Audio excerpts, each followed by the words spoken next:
Friday Night Lights is sponsored by Kubota and Optimum. And welcome into Friday Night Lights. We have made it to the halfway point of the regular season for high school football. We still got a whole nother 6 weeks once we get to the postseason, of course. Ben Peck with the newest member of our Six Sports team, if you haven't met, Sydney Wicker. And listen, Sydney, coming in here, but listen, it's midseason form. No time to ease around for it's either time to of us. go. Because we got work to it's do. getting important. We got district games at play, and both the teams at our game of the week, a lot at stake for Shoemaker and Midway. Oh, yeah, we've talked about both these teams ahead of this game. Midway looking for a way to respond in this one. Then, of course, Shoemaker, they're just, wanting to continue that momentum. And what a game we had out here. I know, identical records, 3-2, 0-1 district. We'll see how it played out. Game of the Week is sponsored by Kubota and Optimum. Shoemaker's 3-game win streak snapped against Temple last week. Meanwhile, Midway on a 2-game skid. First quarter, Cash Pullen swing out to Tyler Seath, and he breaks a tackle, goes down the sideline. They're going to give him 6 and add the extra point. It's 7-0 Midway in the first quarter. Second quarter, Shoemaker in the red zone. Tyreek Wade makes a pretty good pass to Isaiah Butler-Tanner, but taken away by Landon Wissington. They had it in their grasp, but the Panthers rip it away later on in the second quarter. Midway backed up, but pulling to Scythe. Deep ball down the sideline. That gets them into Gray Wolf territory later on in the drive. You saw Landon Wissington. How about Lathan running it in after the bobbled snap? But, hey, they make it work. Extra point, no good. 13-0 Midway. Ensuing kickoff, Maurice Starr, the big playmaker for Shoemaker, making guys miss. It looks like it's too good to be true. Unfortunately, it is. Touchdown called back because of holding. 13-0 Midway at the half. It was 20-7 with 8 minutes to go in the fourth quarter.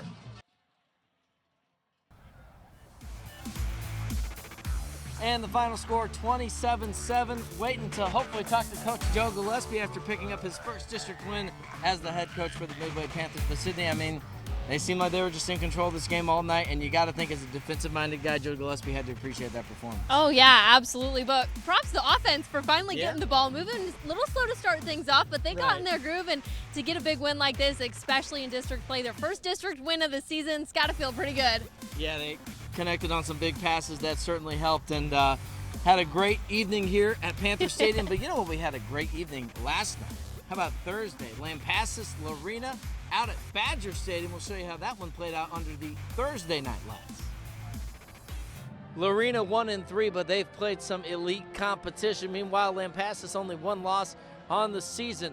Opening up, here come the Badgers. Bryson Roberts airing it out to Hagen Onken down the sideline. He's got some open room and some speed. Reservations for 6 into the end zone as the Badgers strike first.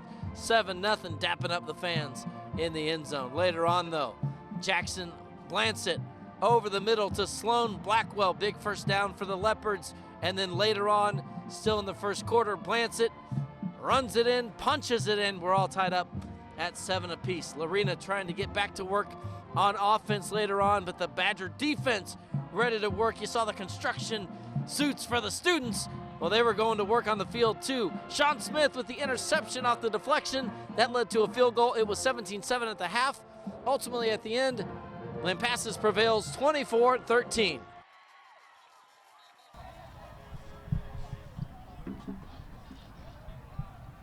So big win for the Badgers. A little back and forth there for a little bit, but they're looking pretty good. They've only got one loss on the year. Lorena, I still think, don't write off the Leopards. They've played some pretty battle-tested teams. Yeah, you talked about that a lot yesterday, Ben. Lorena has been through it, and they really tested Lampasas for as long as they could. Unfortunately, coming up short, but we're only at the halfway point. There's still lots to prove here. That's the kind of stuff that happens. Lorena has literally played the NFC East, so don't let that record taint your view of the Leopards too much. Well, hey, listen, we're just getting started here on Friday Night Lights. When we come back, an emotional night down at Merrill Green Stadium, and Brian also going to try to catch up with Joe Gillespie, head coach of Midway, as they get the win over Shoemaker at our Game of the Week.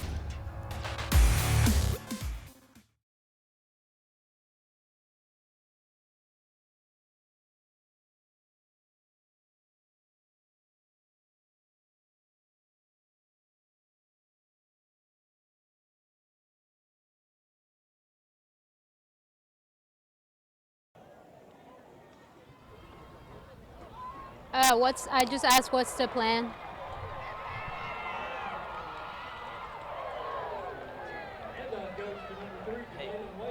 Zoe just asked what the plan was. We're going to read over her highlights live, and then right? we'll send out to Zoe live to talk to her. Hey, by the way, make sure for Zoe's thing, if it doesn't say it, I think I said Brian defeats Copper's Cove. It is, that is not accurate. I don't think it's final. Let me see. Oh, God. Did Zoe tweet? Just make sure, Yeah. let me see if I can get a we're score for doing Copper's that right Cove. now. 56-35. Brian 56, Copper's Cove 35. So Is that better? if you can try to change the CG like Brian leading Copper's Cove, something like that, and we get that score, and then make sure the scores are good for the full screen at the end, and we'll try to get Coach if we can. Mic check, 1, 2, 3. Mic check, 1, 2, 3. Mic check, 1, 2, 3. Mic check, mic check. All right.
Welcome back. Week 6 of Friday Night Lights. We talked about a district game here at Panther Stadium, Midway defeating Shoemaker. We had another district game down in the Brazos Valley. Copper's Cove, they've already got a win in district, but Bryan does not. It's their district opener. Yeah. But an emotional night, needless to say, for the Vikings. Yeah, Ben, I mean, unfortunately, longtime head coach over there passed away earlier this week, so what better way than to honor him before kickoff, their stadium namesake. Let's go ahead and roll the tape and take a look.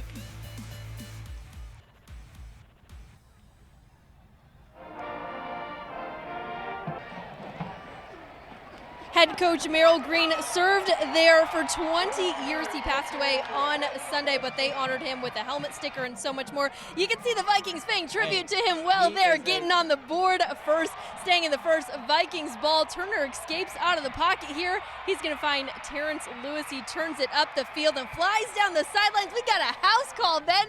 21-0 for the Vikings. UNT next year.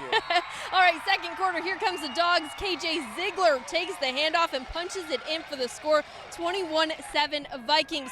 Bulldogs ball, though, they're looking for some more ways to respond, and that's exactly what they do as they get into the end zone and tie this one up all at 21. But as we would see, Copper's Cove would make it a game, but then we would see Bryan coming and dominating, which is kind of where things are standing right now. I was going to say, at update as of less than a minute ago, Bryan now leading 63-35 with 3:30 to go in that game.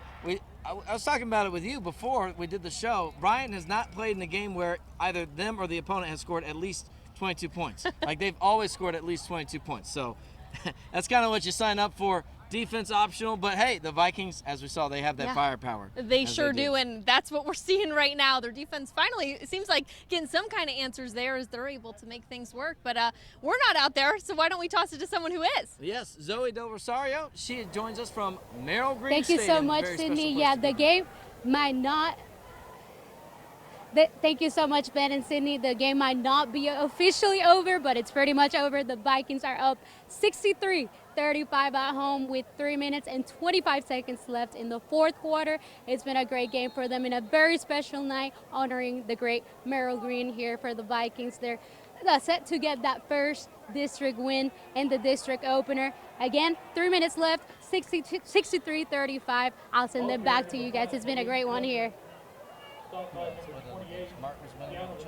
Yeah, Mark was winning. All right, and welcome back to Panther Stadium. We do have the man, the myth, the legend tonight, Joe Gillespie, with his first win as a district game for the Panthers, defeating Shoemaker 27-7. Coach, we were talking about it. Looked like a defensive-minded game, maybe to your liking, I imagine. Yeah, I thought our defense did a really good job. You know, there were some things that we would obviously like to have back, but Coach Creech and that staff did a wonderful job of preparing our players and getting them in the right spot and being able to bow up their necks at the correct times. Got a great turnover down here in the end zone. Thankfully, they didn't have replay One of the or anything plays like of the that. year that we've ever had. I don't think he stepped out, by the way. We looked at it. Oh, really? If you were curious. Yeah. Right on the line. It was close. But you know, we had thrown a pick, and then they were driving it down, and we get the pick there in the end zone, and you know, just answered it. And that's something that we've been talking about as a team, as a staff, but you know, more importantly as a program, we got to start playing complementary ball, and that's what you do. Coming up victorious tonight. Congratulations on the win, Coach. It's super awesome to see your team get it done tonight. All right, Ben. I think that's going to do it for us. I think we're good. Friday Night Lights, Week 6. Thanks so much for joining us. We'll see you next week.